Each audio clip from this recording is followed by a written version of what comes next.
12 ராசிகள்ல அதிக அளவு ஈர்ப்பும் வசீகர சக்தியும் கொண்ட கடக ராசிக்கு வணக்கங்க. எல்லாரும் எப்படி இருக்கீங்க? கடக ராசினாவே கடமையை தவறாமல் செய்யக்கூடியவங்க. எப்பேற்பட்ட கஷ்ட காலத்திலையும் தன்னை நம்பி வந்தவங்களுக்கு கடமைப்பட்டவங்க. என்னை நம்பி வந்துட்டாங்கப்பா, பரவாயில்ல, நான் செஞ்சு கொடுத்துக்கிறேன், என்கிட்ட இருக்கிறதையும் நான் கொடுக்கிறேன், இப்படிதான் இருப்பாங்க. எந்த துறைகள்ல இவங்க இருந்தாலும் சரி, அதுல தன்னுடைய அதிகாரத்தையும் ஆளுமையுமே நிலைநிறுத்துவாங்க. ஆனா அன்பான பேச்சாளர், நிர்வாக திறனால எல்லாரையுமே தன்னுடைய முழு கட்டுப்பாட்டுக்குள்ள வச்சிருப்பாங்க. பொதுவாக கடகராசியை பொறுத்த வரைக்கும் எல்லார்கிட்டையுமே அன்பா இருப்பாங்க. எல்லாருக்குமே பிடிச்சவங்க மாதிரி தான் இருப்பாங்க. யார்கிட்டையுமே சுயநலமா இருக்க மாட்டாங்க. இதனாலேயே எல்லாருக்குமே கடகத்தை ரொம்ப பிடிக்குங்க. ஆனா கடகத்துக்கு ஒரு கஷ்டம்னு வந்துச்சுன்னா ஒருத்தர் கூட இருக்க மாட்டாங்க. இது கடகராசி மறுக்க முடியுமா? வீட்டில் இருந்து வெளியில வரைக்கும், அக்கம் பக்கத்துல இருந்து, கூட பிறந்தவங்க இருந்து, சொந்த பந்தங்கள்ல இருந்து எல்லாருமே அவங்களுடைய தேவைக்காக கடகத்துக்கிட்ட நிற்பாங்க. ஆனா கடக ராசிக்குன்னு ஒரு தேவைன்னு திரும்பி பார்க்குறப்ப இல்ல தேடுறப்ப ஒரு ஜீவராசி கூட கண்ணில் படாது. கத்துனாலும் கதர்னாலும் கடகத்திற்கு கடகம் மட்டும்தான் துணை. இதை தாண்டி நம்முடைய அழுகையை கொட்டக்கூடிய இடம் எங்கெங்க இருக்கு? கடவுள் தான் துணை. சோ கடக ராசியை பொறுத்த வரைக்கும் எவ்வளவு கஷ்டம் இருந்தாலும் பரவாயில்ல, அழுவாங்க. அடுத்த நிமிஷம் என்ன பண்ணணும், இதிலிருந்து வெளியே வரதுக்கான வழி என்ன அப்படிங்கிறத ஒரு மாதிரி திட்டமிட்டு செயல்படுத்துவாங்க. எந்த இடத்துல விழுந்தாங்களோ அந்த இடத்துல நிக்கணும். எந்த இடத்துல அசிங்கப்படுத்தப்பட்டாங்களோ அந்த இடத்துல நான் பாராட்டுகளை வாங்கணும். எந்த இடத்துல என்ன ஒதுக்குனாங்களோ அங்க எல்லாரும் என்கிட்ட ஓடி வந்து நிக்கணும். இது கடகத்திற்கு ஆறாத ஒரு வழி. சாதிக்கணுங்கிற வெறி. இது உங்களால மாத்த முடியுமா? முடியாதுங்க. ஆனா எவ்வளவுதான் கோப தாபங்கள் இருந்தாலும் கடகம் அதை ஒரு நிமிஷம் கூட கடைபிடிக்க மாட்டாங்க. வைராகியம் இருக்குங்க. அதை என்னைக்கும் விட மாட்டாங்க. ஆனா மற்றவங்க மேல இவங்களுக்கு கோபம் இருக்கும் இல்லையா, அதை அப்பயே மறந்துடுவாங்க. இவங்களுக்கு மற்றவங்களை தண்டிச்சோ மற்றவங்களை காயப்படுத்தி பேசியோ பழக்கமே கிடையாது. இதனாலதான் கடகம் இது நாள் வரைக்கும் கஷ்ட நிலையில வாழ்றதற்கான முக்கியமான காரணம் இது. இதை இல்லைன்னா கடகராசி சொல்ல முடியுமா? மறுக்க தான் முடியுமா? நம்ம சொல்லக்கூடிய விஷயங்கள் கடகத்திற்கு பொருத்தமாக இருந்தால் கமெண்ட் பாக்ஸில் பதிவிடுங்க. இப்படிப்பட்ட சூழ்நிலையில் இருக்கக்கூடிய கடகத்திற்கு தலைப்பை பார்த்திருப்பீங்க. தனி மரமாக நிற்கும் கடகராசிக்கு மே மாதம் 31ஆம் தேதிக்குள்ள முடிவுக்கு வரக்கூடிய 8 பிரச்சனைகள் 100% இது உண்மைங்க. கடகராசிக்காரங்களே எல்லாமே மாறப்போகுது. அதுவும் உங்க வாழ்க்கையில நிகழக்கூடிய அதிசயத்தை நீங்க பார்க்க போறீங்க. அது என்னன்னு தெளிவா பார்க்கலாமா? இப்ப கடகராசியை எடுத்துக்கிட்டோம்னா மனசு அலைபாயக்கூடிய மனசு. அது தப்பா இல்லைங்க. ஏதாவது ஒரு சிந்தனை ஓடிக்கிட்டே இருக்கும். கற்பனையிலேயே இவங்களுக்குன்னு ஒரு உலகம் இருக்கும். அதுல இவங்க அந்த கனவுலையாவது சந்தோஷமா இருந்துட மாட்டோமா அப்படிங்கிற ஒரு சிந்தனையில போயிட்டு இருப்பாங்க. ஆனா இவங்களுக்குன்னு ஒரு நிமிஷம் சந்தோஷப்பட்டாங்கன்னு வச்சுக்கோங்களேன், அது பல மணி நேரத்துக்கு வருத்தத்தை கொடுத்துரும். ஏன் பல நாட்கள் கூட சில நேரங்கள்ல வருத்தம் இருந்திருக்கும். இவங்களுடைய உணர்ச்சி ஒரு எல்லைக்கு மீறி போறப்ப அட போடா, என்ன போய் வாழ்க்கை இது, யாரும் துணை இல்லை அப்படின்னு கண்ணீர் மட்டும்தான் வரும். கடகம் அழுகிறது எல்லாரும் என்ன சொல்லுவாங்கன்னா, அட இவங்களுக்கு வேற வேலையே இல்லை, ஆம்பளை பையன் அழுகிறான், பொம்பளை புள்ள அழுகிறா, இப்படி எல்லாரும் அடையாளப்படுத்துவாங்க. ஒரு கட்டத்துக்கு மேல அட நாங்க இப்படிதான், எல்லாம் ஒதுங்கி போங்க, எனக்கு யாரும் வேணான்னு சொல்லக்கூடிய அளவுக்கு கடகம் வெறுத்து போய் தான் இப்ப வாழ்க்கைய வாழ்ந்துட்டு இருக்கீங்க. அதற்கு மத்தவங்க கிட்ட பதில் இருக்கோ இல்லையோ, தெய்வங்கள் உங்களுக்கு பதில் கொடுக்கறாங்க. நேரம் காலத்தை உங்களுக்கு சாதகமா மாத்தி உங்க வாழ்க்கையில் இருக்கக்கூடிய பெரும் பிரச்சனைகளுக்கு தீர்வை கொடுத்து உங்களுக்கு கொஞ்சம் நிம்மதியை கொடுக்க போறாங்க. அது என்னங்கிறத தான் இப்ப தெளிவா பார்க்க போறோம். அந்த பெரும் பிரச்சனை 8 பிரச்சனை கைவிட்டு எண்ணக்கூடிய அளவுக்கு தான் இருக்கு. முதல் பிரச்சனை என்னமா முடிவுக்கு வரப்போகுது அப்படின்னு கேட்டீங்கன்னா, இப்போ கடகராசினா எல்லாத்தையுமே உழைப்பால உயரணும்னு நினைப்பாங்க. மற்றவங்க சொல்லுவாங்க யாராவது உதவி செஞ்சா நம்ம மேலே வந்துடுவோம், இந்த வாய்ப்பு மட்டும் கிடைச்சா போதும், வாய்ப்பை உருவாக்கி அதன் மூலம் சாதிக்கணுங்கிற துடிப்போடு வேலை பார்க்கறது தாங்க கடகம். முதல் பிரச்சனை முடிவுக்கு என்ன வரப்போகுதுன்னா, சூழ்நிலைகள் உங்களுக்கு சாதகமாக மாறப்போகுது. முன்னாடி சொன்னது தான், என்ன பண்ணாலும் சரி எதுவுமே நல்லதா நடக்க மாட்டேங்குது, எதுவுமே கை கூடி வர மாட்டேங்குது, எது செய்யறதுக்கும் வாய்ப்புகள் அமைய மாட்டேங்குது. இப்படி புலம்பல்ல இருந்த கடகத்திற்கு வாய்ப்புகள் சாதகமான சூழ்நிலையை உருவாக்குது. ஏன்னா ஒருத்தருக்கு பேசுறதுக்கு வாய்ப்பு கொடுத்தாதான் உள் மனசுல என்ன இருக்குது அப்படிங்கிறத பேச முடியும். அப்படிதான் சூழ்நிலைகள் இத்தனை நாளா சாதகமா இல்ல. சூழ்நிலை கைதிகளா வாழ்ந்துட்டு வந்த உங்களுக்கு சாதகமான ஒரு அமைப்பு உருவாகுதுங்க. முதல் பிரச்சனை முடிவுக்கு வந்துருச்சு. இரண்டாவது, உங்க நம்பிக்கைக்கு உரியவங்களாக யாருமே இருந்திருக்க மாட்டாங்க. சோ யார்கிட்டயாவது ஏதாவது சொல்லணும்னு திரும்பி பார்த்தா கூட வேண்டாம் வேண்டாம், இவங்க கிட்ட சொன்னோம்னா அப்படி பிரச்சனை வரும், அவங்க கிட்ட சொன்னா அந்த பிரச்சனை வரும் அப்படிங்கிற மாதிரி. இன்னும் சொல்ல போனா நம்மளுடைய கஷ்டங்களை சொல்லணும்னாக்கா அவங்களுக்கு பொங்கல் தீபாவளியா போயிடும் அப்படியெல்லாம் யோசிச்சிருப்போம். இந்த நேரத்துல உங்களுடைய நம்பிக்கையை காப்பாற்றக்கூடிய வகையில ஒரு உறவு உங்ககிட்ட வருங்க. அது நண்பர்களாக இருக்கலாம், இல்ல குடும்ப உறவா இருக்கலாம். நீண்ட நாட்களாக நீங்க எதிர்பார்க்க நினைத்த யாரா வேணாலும் இருக்கலாம். ஆனா உங்களுக்கு பிடிச்ச ஒரு நபரா தான் இருக்க போறாங்க.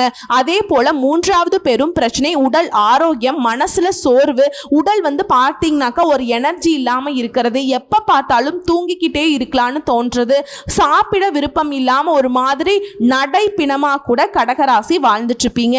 ஆனா இந்த நேரத்துல உங்க உடல் ஆரோக்கியத்துல மேம்பாடு இருக்கு. மனசுல புதுசா ஒரு உற்சாகம் பிறக்கும், புத்துணர்ச்சியாக வளம் வர போறீங்க. இது எல்லாமே நிலைச்சிருக்கணும்னா கடகம் முக்கியமா உங்களுடைய லைஃப் ஸ்டைல மாத்திக்கணும்.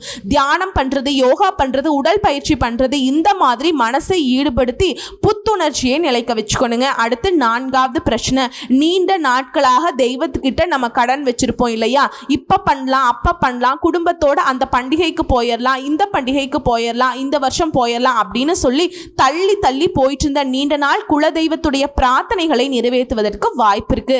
அதே போல குலதெய்வத்துடைய விழாக்கள்ல நீங்க தலைமை தாங்கி நடத்துவதற்குமே வாய்ப்பு இருக்கு.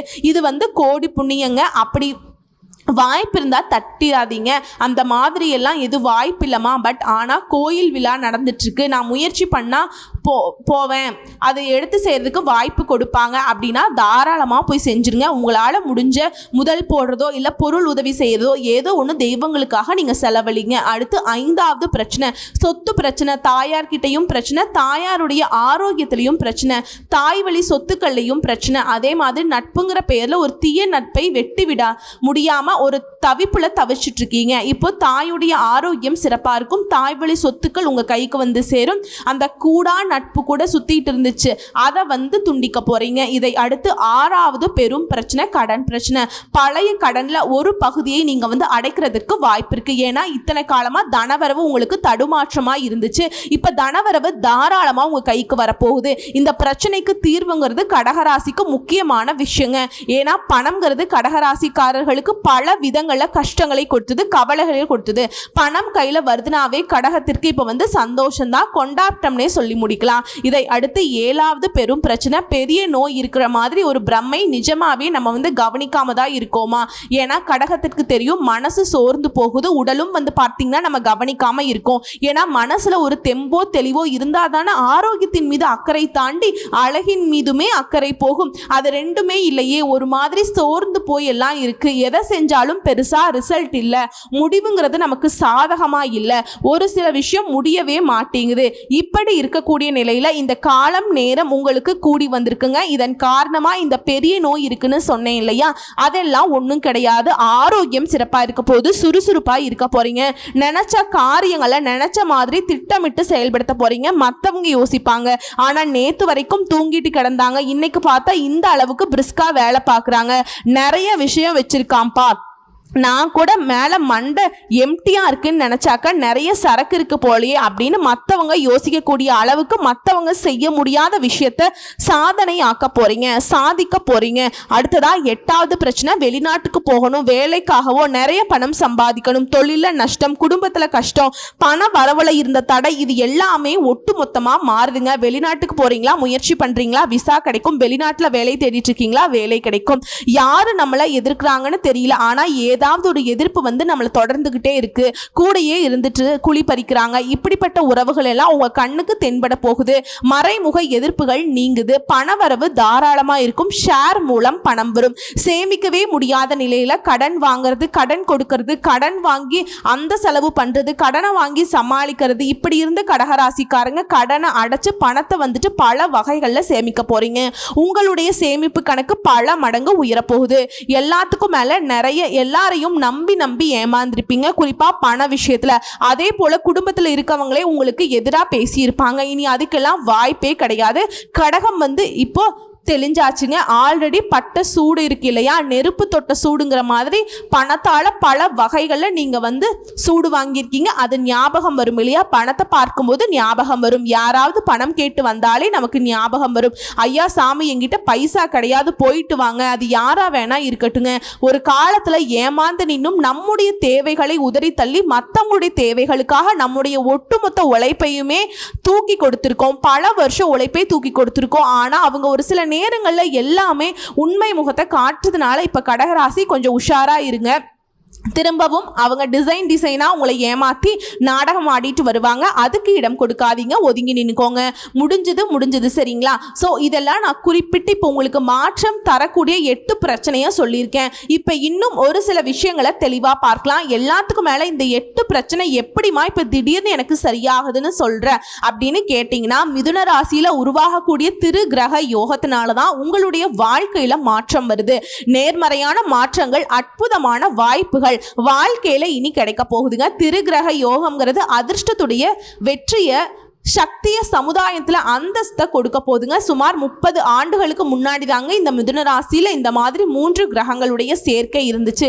இதனால இந்த யோக பலன் கொடுத்தது. ஸோ அதுக்கப்புறம் வந்து இந்த 30 வருஷத்துக்கு பின்னாடி தான் திரும்பவும் இந்த யோகம் உருவாகி இருக்கு. அதாவது புதன் பகவானுடைய வீடான மிதுன ராசியில் இந்த காரணமாக தான் சாதகமான பலன்கள் கடகராசிக்கு அமைஞ்சிருக்கு. குறிப்பா அந்த 8 பிரச்சனையுமே ஒரு முடிவுக்கு வந்திருக்கு. இந்த 3 கிரகங்கள் யாரு, மிதுன ராசியில் எப்படி இணைகிறாங்க அப்படின்னு பார்த்தீங்கன்னா, நவ கிரகங்களுடைய தலைவன் ராஜான்னு சொல்லக்கூடிய சூரிய பகவான், புத்திக்கு அதிபதியான புதன் பகவான், நல்லது மட்டுமே செய்ய தெரிந்த குருவுக்கெல்லாம் குருவான குரு பகவான். இந்த 3 கிரகங்களுடைய சேர்க்கை தான் உங்களுக்கு நன்மையை கொடுக்குதுங்க. மரியாதை அதிகரிக்கிறாங்க, பணமழைய பொழிகிறாங்க, திருமண வாழ்க்கையை அற்புதமா மாத்தி வைக்கிறாங்க. திருமணமே ஆகலன்னு சொல்றவங்களுக்கு உங்க மனசுக்கு பிடிச்ச மாதிரி வரனையுமே தேடி கொடுக்குறாங்க. அதே போல தொழில முதலீடு பண்றீங்களா, பெரும் லாபம் கிடைக்கும். வாழ்க்கைக்கு மகிழ்ச்சியான பாதைகள் திறக்கும். குடும்பத்தில் இருந்த சச்சரவுகளுக்கும் சண்டைகளுக்கும் முடிவு கிடைக்குங்க. எல்லாத்துக்கும் மேல அதிர்ஷ்டத்துடைய முழு ஆதரவு கிடைக்க போகுது. புனிதமான நிகழ்ச்சிகளை பங்கேற்க போறீங்க. வீட்லயுமே அடுத்தடுத்த சுப நிகழ்ச்சிகள் நடக்க போகுது. வாழ்க்கையில புதிய வாய்ப்புகள் கிடைக்கக்கூடும். அதே ஒரு உத்தியோக பணிகள்ல இருக்கீங்க, தனியார் துறையோ அரசாங்கத்துறையோ இல்ல கை கட்டி கூலி வேலை செய்தாலும் சரி, சிறப்பான உயர்வை பார்க்க போறீங்க. நீங்க எதிர்பார்த்த விஷயங்கள் எல்லாமே நடக்கும். அதே மாதிரி வசதி வாய்ப்புகள் பெருகுது. வண்டி வாகனங்களை வாங்குவீங்க. புதுசா வீடு கட்டக்கூடிய வாய்ப்பு இருக்கு.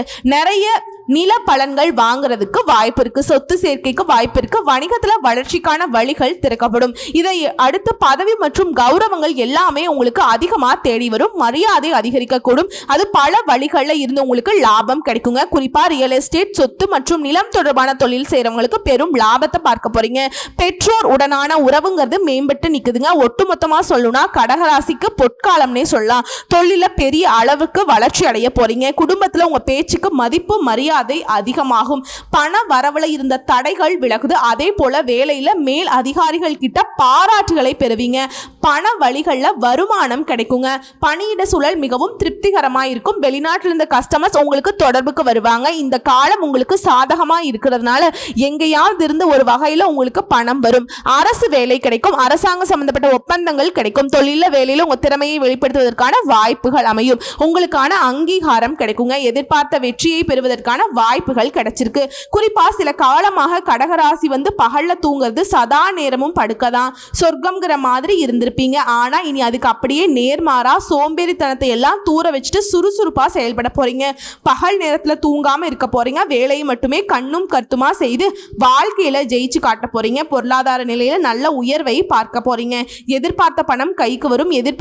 பாராத பணமே உங்க கைக்கு வந்து சேர போகுது. குடும்பத்துல ஒற்றுமை பலப்பட போகுது.